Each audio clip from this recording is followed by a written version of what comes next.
बाह पर आते हैं, ढोंगी सब बाह पर आते हैं।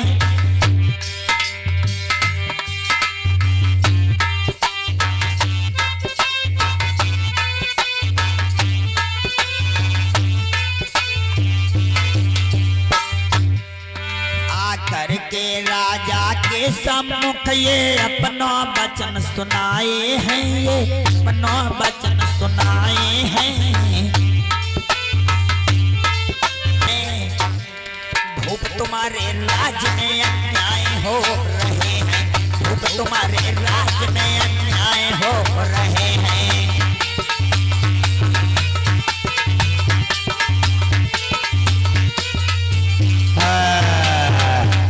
महाराज क्या बोल रहे हैं ब्राह्मण देवताओं? सही कह रहा हूँ महाराज, आपके राज्य में घोर पाप हो रहा, ऐसा ना हो कि अकाल पड़ जाए महाराज। क्या महाराज सुनो महाराज, आपको तो पता है ये पूजा पाठ का अधिकार सिर्फ हम ब्राह्मण देवताओं का है। हाँ वो तो है ही, मनुस्मृति के साथ हाँ अनुसार।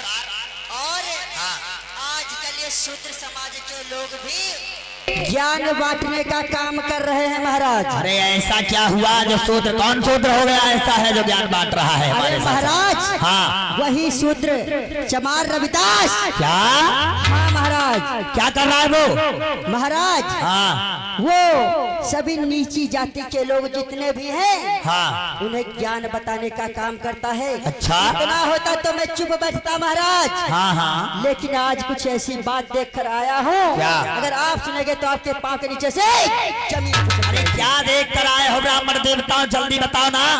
अभी तक तो महाराज वहाँ सिर्फ शूद्र समाज की माताएं और बहनें और भाई जाते थे, हाँ हाँ। लेकिन आज महाराज आपकी बहू वही थी। क्या बोले? हाँ महाराज, तुम्हारी खाल खिंचवा दी जाएगी अगर वैसी बात करोगे मेरी बहू के बारे में। महाराज एक चटिया कसम है। क्या? ये हमारी चोटी की कसम है, लंबी लंबी। अच्छा इसका मतलब है ब्राह्मण देवता झूठ नहीं बोल रहे हैं। बिल्कुल नहीं महाराज। ठीक है तुम जाओ, मैं अभी पता लगाता हूँ अपनी बहू को बुला करके। और हमारा तो काम ही है आपको समझाने का और आपको बताने का क्या हो रहा है। फिर आपकी मर्जी, चाहे जो करो। ठीक है। नारायण नारायण भैया। नारायण नारायण। आहा भाई, चलो भाई।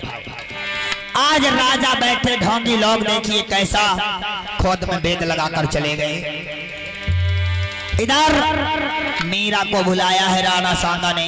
अरे बहू मीरा, कहने लगी हाँ पिताजी यहाँ आओ बेटी। सामने जाए करके मीरा जब पहुंची, पिताजी से कहा, पिताजी को मेरा नमन बंधन स्वीकार हो। खुश रहो खुश रहो। कहाँ से आ रही है मीरा? मीरा कहने लगी स्वामी कहीं नहीं, मैं तो अपने मायके से स्वामी के साथ आई हूँ। नालायक, बदतमीज, झूठ बोलती है।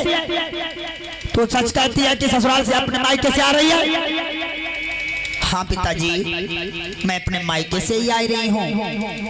अरे बदकार, ये बता मुझे पता लगा था कि वो शूद्र रविदास की संगत में गई थे।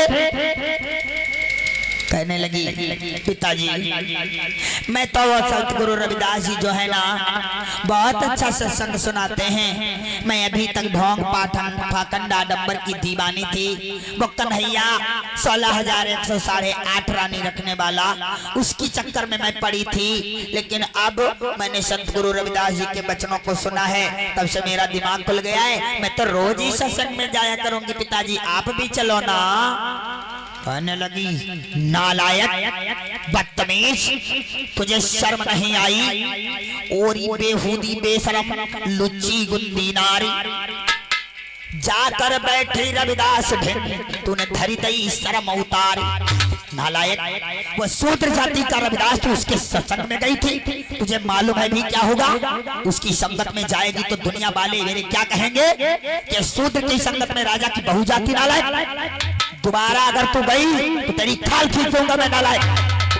मीरा कहने लगी पिताजी आप चाहे कुछ भी करो, लेकिन मैं रविदास की संगत में जरूर जाऊंगी। हाँ, क्योंकि इतनी अच्छी बातें बताते हैं, मैं आपकी बात नहीं मानने वाली। आज मीरा लोगों हट ठान गई, नारी हट, बाल हट, क्रिया हट, हट ठान गई नारी हट। राजा राणा सांगा को गुस्सा आई, कहने लगे नालायक तुझे बहुत मारूंगा मैं, तुझे ये नहीं मालूम है कि तू हमारे शासन में अपना मनमाना काम करेगी। राजा राणा सांगा को गुस्सा आई।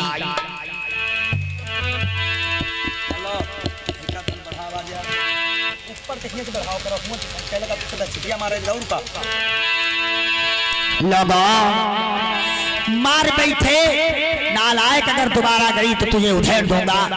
मीरा कहने लगी पिताजी, अरे मीरा मीरा मीरा रे मीरा मेरा नाम,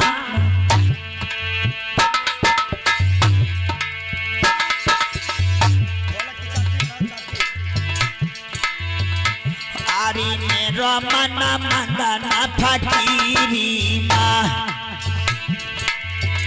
मेरा मेरो नाम, मेरा मेरो नाम, भैया मेरो मनु मंगना फकीरी माँ।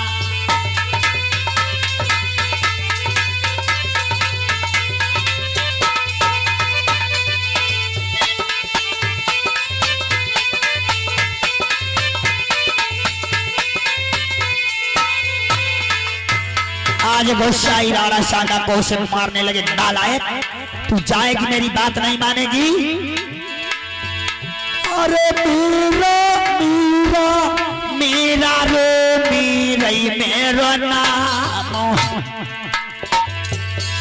दैया मेरो मनो मगन फकीरी माँ, मीरा मेरो नाम, मीरा मेरो नाम, और मेरो मनो मगन फकीरी माँ।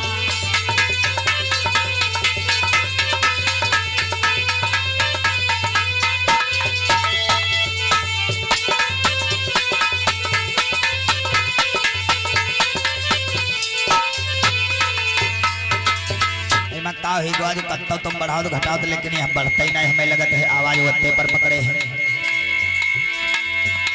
अरे मीरा के पिता प्यारे अब जनिका है, सुनाओ बेटी मेरी बात। कहने लगे प्यारी मीरा, रविदास की संगति ना करो, वो शूद्र है, चमार है, उसकी संगत में मत जाओ बेटी। रविदास की संगति ना करो, कुला होती बदनाम, कुला होती बदनाम, भैया मेरो मनु मगन फकीरी माँ।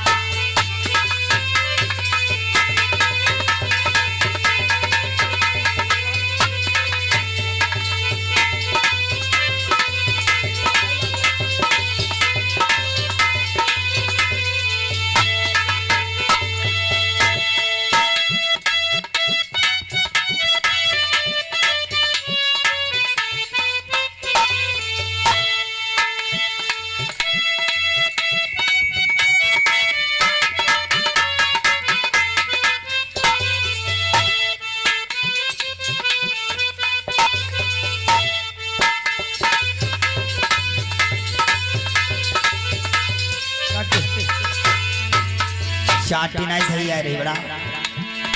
आज जब रविदास की संगत में जाने पर राणा सांगा ने रोक लगाई, प्यारी वहां मत जाओ बेटी, रविदास शूद्र है।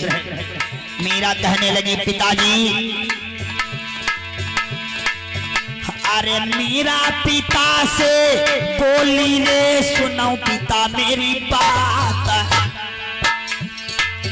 रविदास की संगति ना छूटे,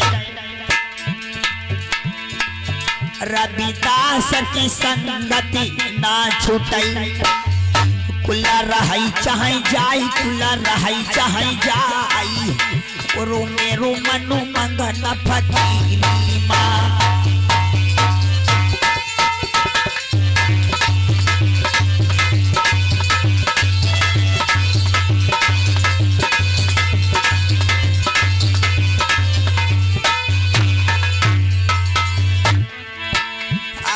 मीरा मीरा मीरा रे मीरा मेरो नाम,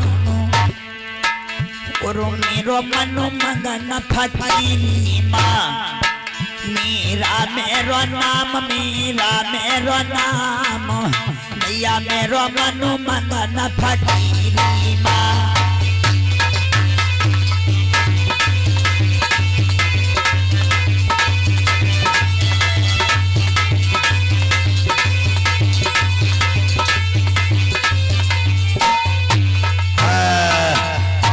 पिटाई करते हैं, लेकिन ढोंगी लोगों ने यहाँ पर क्या लिख दिया है आगे और कुछ बताया। विष को प्याला घोराओ रे मीरा दो पियाए पीबत मीरा मर जाएगी। विष भी बताया पिलाया गया भाइयों जही का विष पियाई दे हो का जिंदा बचे है। इसमें कौन है जो मानता इस बात को कि मीरा को विष पिलाया गया? जो मानते हो तो यहाँ को मुसवा मार फेंक दिखावे होगा। विष नहीं पिलाया गया, रविदास की संगत में जाने पर मीरा को प्रताड़ित किया गया।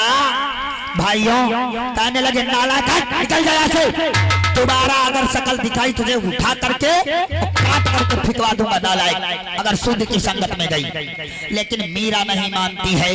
इधर राजा बैठे हैं सोच में पड़े कि ये मेरी बहू है, इसे मारता हूँ जान से तब भी नहीं बनता है। लोग मुझे ही कहेंगे क्या करूं क्या न करूं।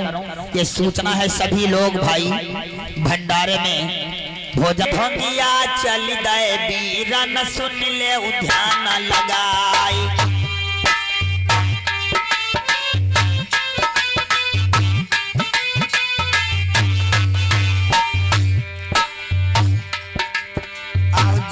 कि राजा के सम्मुख भाई अपनी दीनी बात सुनाई।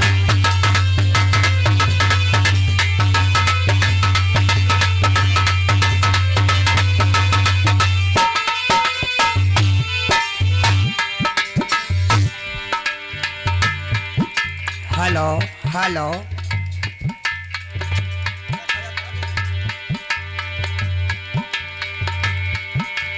आओ बोले राजा से तब जाकर राजन सुन ले कान लगाई।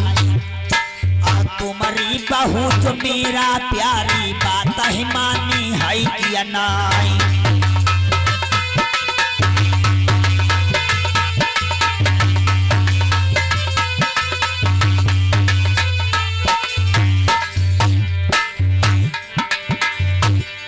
भैया सुन के इतने बचन तो राजा मन में खिसियाने। या सुन के इतने बचन कि राजा मन में खिसियाने।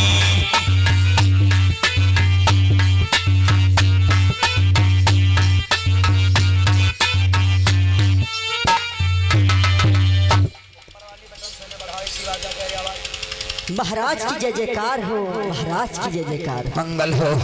क्या बात है महाराज? हाँ ये बताइए आपकी बहू ने वहाँ जाना छोड़ा या नहीं महाराज? अरे ब्राह्मण देवताओं, और इतनी टेंशन आपको क्यों है महाराज? क्या बताऊं? हाँ क्या बताऊं? बोलो। वो मीरा जो है मेरी बहू मानने के लिए तैयार ही नहीं है। क्या? अब तुम्हें बताओ उसे मार डालूं, मृत्यु दंड दे दूं, क्या करूं क्या ना करूं? मेरी तो कुछ समझ में ही नहीं आता है। अरे महाराज हाँ जब तक हम लोग हैं आपको चिंता करने की जरूरत नहीं है। देखो महाराज हाँ जैसे अपनी बहू को मारोगे तो लोग कहेंगे राज के कि देखो राजा कितना कायर है जो अपनी बहू का ही वध कर दिया। ये भी बात सही नहीं रहेगी महाराज। हाँ हमारे समझ से तो एक ही बात आती है क्या? कि कोई ना कोई जतन करके उस रविदास को ही मरवा देते। ना रहेगा बांस और ना बजेगी बांसुरी। ऐसा कैसे हो सकता है ब्राह्मण अरे देवता? महाराज हाँ ये तो हम पे छोड़ दो महाराज। हाँ हम जाएंगे रविदास के पास हाँ और वहाँ बोल देंगे कि चलो महाराज के यहाँ बहुत बड़ा भोजन दान होने जा रहा है, सभी ऋषि महात्माओं को बुलवाया गया है और तुम भी चलो। वही सबको बुलाया गया है। जब हमारे इस बहकाए में आ जाएगा तो उसे आपके राज्य में लेकर आपके महलों में आ जाओ। ठीक कहा आपने ब्राह्मण देव? महाराज हाँ, जब वो महलों में आ जाएगा तो यहाँ हवन इत्यादि चीजें कुछ भी नहीं होना है, सिर्फ हम तीन होंगे और वो शूद्र होगा। महल में नहीं शूद्र को घुसने देंगे, दरबार में आएगा। अच्छा हाँ, चलो ठीक है, लेकिन उस समय दरबार नहीं लगाया जाएगा, सिर्फ हम लोग होंगे और आप होंगे महाराज। हाँ चलिए ठीक है, ये शर्त मंजूर करो। ठीक है महाराज हाँ, मैं जाऊंगा और बुला के जल्द ही वापस आऊंगा। ठीक है। आज वो ब्राह्मण लोग वहां से चल दिए और रविदास को झूठी बातों में पहला फुसला करके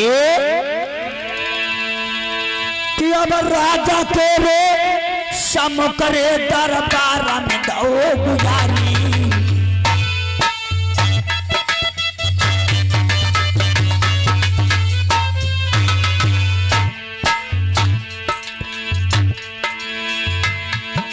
बोले वाली मैं क्या बात थोड़ा सही कर रही है कि हमारी रविदास को लेके आए हैं, सुन लो मेरे भाई।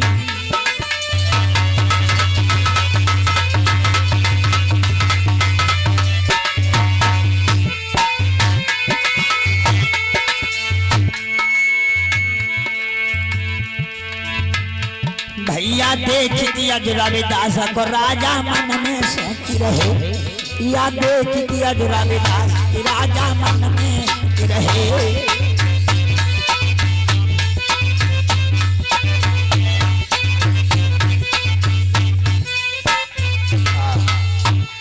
आज रविदास जब आए, महाराज की जय जयकार हो, मंगल हो, कल्याण हो। महाराज हाँ, देखिए यही आपके सामने जो खड़ा है इसी का नाम रविदास है।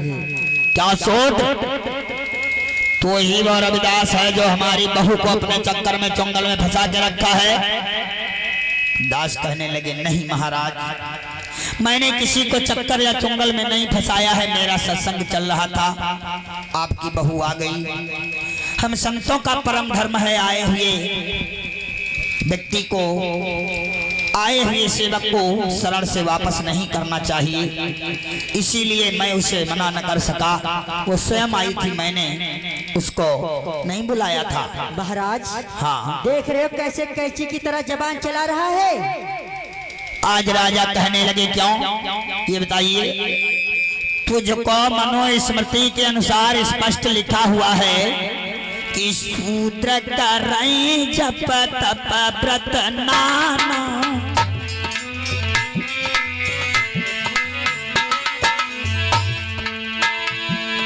शूद्र करे जप तप व्रत नाना, और बैठ की आसन वेद बखाना।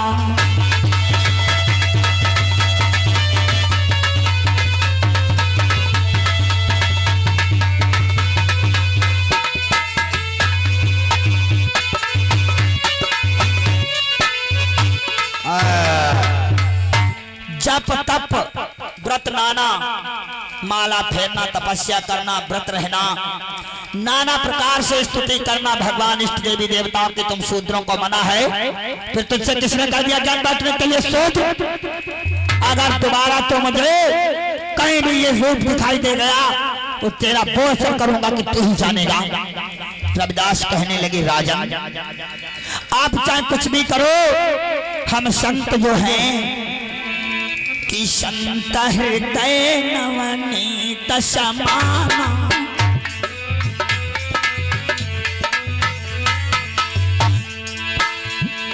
संत हृदय नवनीत समाना,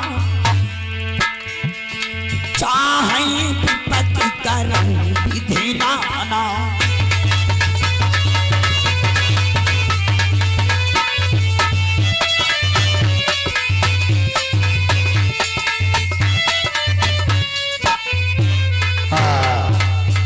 आप चाहे कुछ भी करिए, लेकिन मैं अपने इस यशी शूद्र कास्ट के समाज को जरूर ज्ञान दूंगा, क्योंकि इस मेरे भारत देश में मूल निवासी 85% हुआ करते थे और आज भी मौजूद हैं। ये 3.5% 15% में से ये कैसा 85% को नचा रहे हैं। मैं अपने समाज को जगा करके एक दिन असली मार्ग पर लाके खड़ा कर दूंगा। इतनी बात ब्राह्मणों ने सुनी, कहने लगे राजा ला मुझे तलवार दे दो अगर आपकी आज्ञा हो। सरकार दो नालायक शुद्ध बहुत कंची की तरह आगे बोल रहा है। राजा को गुस्सा करने लगे, लीजिए ब्राह्मण देवताओं काट दीजिए इसका सर नालायक का। लोगों गुस्से में आकर के अकेले रविदास फंसे। सम्मत 1511 ईस्वी 10 अक्टूबर खास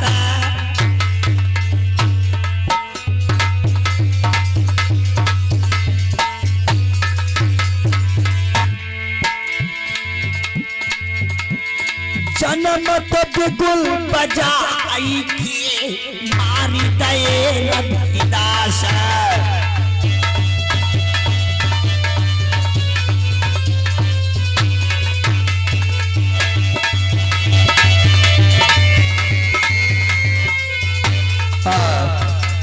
1511 ईस्वी 10 अक्टूबर को राजा राणा सांगा की तलवार से उन्हीं के दरबार में रविदास का वध कर दिया गया। कहने लगे राजा ब्राह्मणों जाओ नारायण के टुकड़े काट काट करके बोरा में भरकर किसी घने जंगल में डलवा दो। महाराज विप्र सदा बुद्धि से काम लिया करते हैं।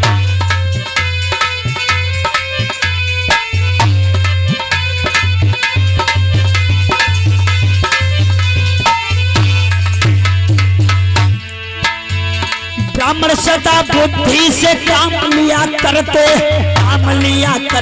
हैं।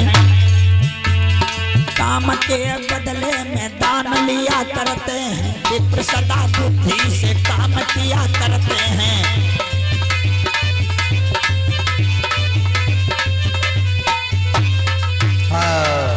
महाराज हाँ। आप चिंता ना करिए, इसके इतने छोटे छोटे टुकड़े करूंगा कि चील का वो पहचानने से इनकार। ले जाओ नारायण शूद्र को उठा करके। तिवारी जी उठाओ, ले चलो इसे। रविदास मेरा बैरागन का पावन प्रसंग आप लोगों तक पहुंचाया गया। असली बात आप लोगों ने देखी और सुनी, ढोंगी लोगों ने कुछ और लिखा। इधर ये राजा साहब दरबार को खत्म करके वहां से चले जाते हैं। भाइयों विचार करें कि इस तरीके से मीरा और रविदास की कहानी रही। बड़ा भाइयों बहुत बहुत धन्यवाद। आइए बहुत ही सुंदर गीत एक जिसे रामाधार भैया ने पलटा